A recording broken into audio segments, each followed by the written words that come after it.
This morning on eNCA, we're focusing on what the latest crime stats have revealed about Gauteng. One of the communities hardest hit is in Vlakfontein. They say they're an onslaught against women in their area. And Heidi Giokos is there to give us more details about the story. Heidi, of course, you know, the community of Vlakfontein has previously even protested to the police station, saying that they feel as though police are not doing anything to deal with crime in the area. Is this still the case according to them as you speak to them today? Yes, definitely still the case, Masako. Community members are really upset and up in arms about what is going on here in Vlakfontein.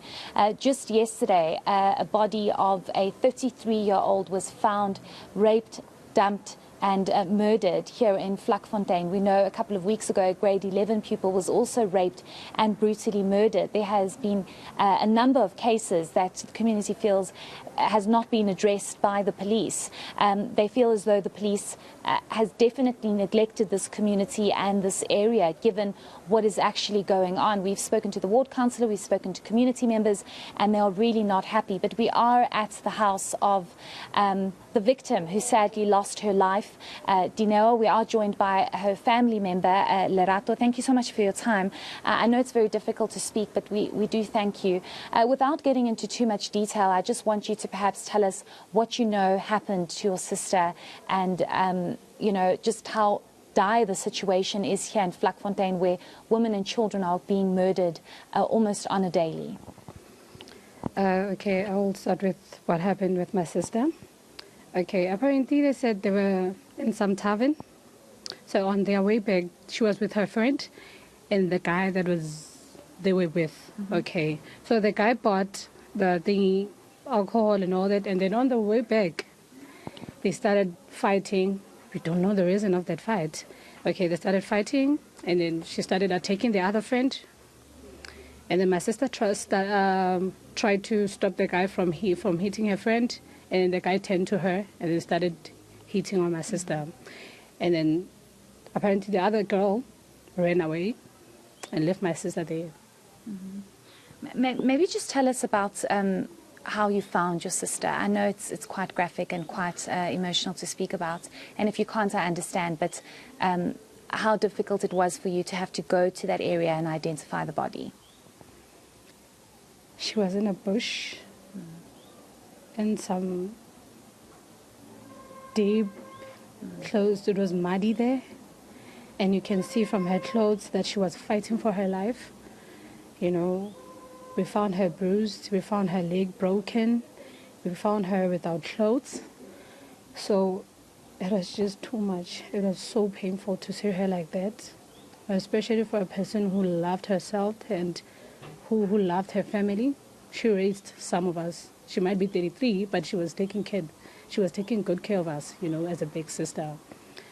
So I couldn't sleep the whole night. It kept on playing and playing and playing. It was painful.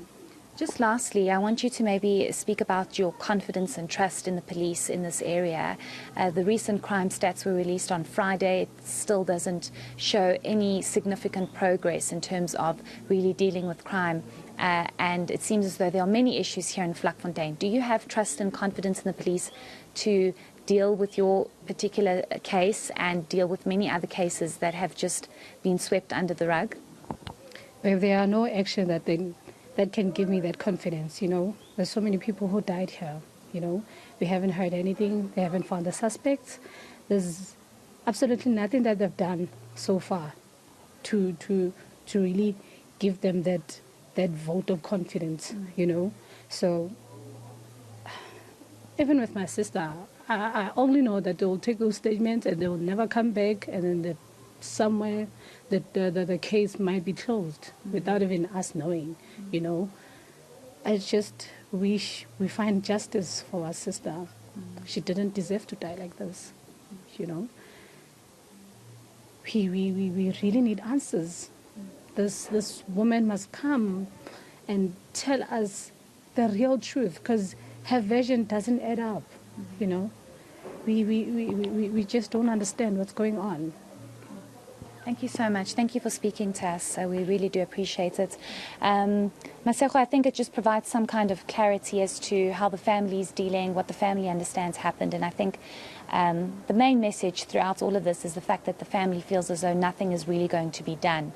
At the end of all of this, statements were taken, evidence was gathered, but the family just feels as though the police aren't doing enough to actually deal with many, many cases that emerge here from Vlakfontein. Very heartbreaking story there. Heidi Giokos live for us in Vlakfontein. All right, now follow.